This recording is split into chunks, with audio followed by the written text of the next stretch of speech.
जय जोहार। छत्तीसगढ़ी प्रमुख प्रादेशिक समाचार के संग मैं संध्या तिवारी। छत्तीसगढ़ के मुख्यमंत्री विष्णुदेव साय आज नई दिल्ली में प्रधानमंत्री नरेंद्र मोदी ले भेंट करीन।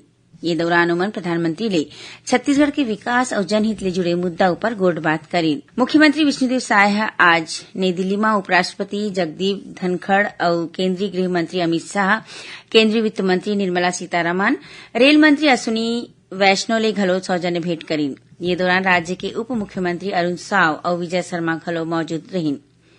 छत्तीसगढ़ समेत देश भर में आवैया 26 दिसंबर के वीर बाल दिवस मनाए जाही। ये मौका में जम्मो पंजीकृत बाल देखरेख संस्था मन में प्रधानमंत्री नरेंद्र मोदी के संदेश की प्रसारण करे जाही। पूर्व प्रधानमंत्री अटल बिहारी वाजपेयी के जयंती 25 दिसंबर के सुशासन दिवस के रूप में मनाए जाही।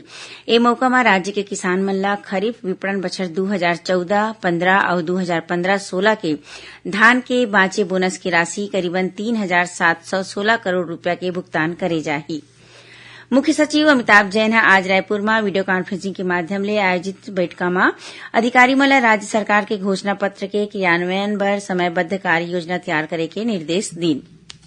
पुलिस मुख्यालय डाले छत्तीसगढ़ सशस्त्र बल में आरक्षक, सहायक प्लाटून कमांडर, प्रधान आरक्षक समेत 133 खाली पद में सीधी भर्ती मन बर विज्ञापन जारी करे गे हे।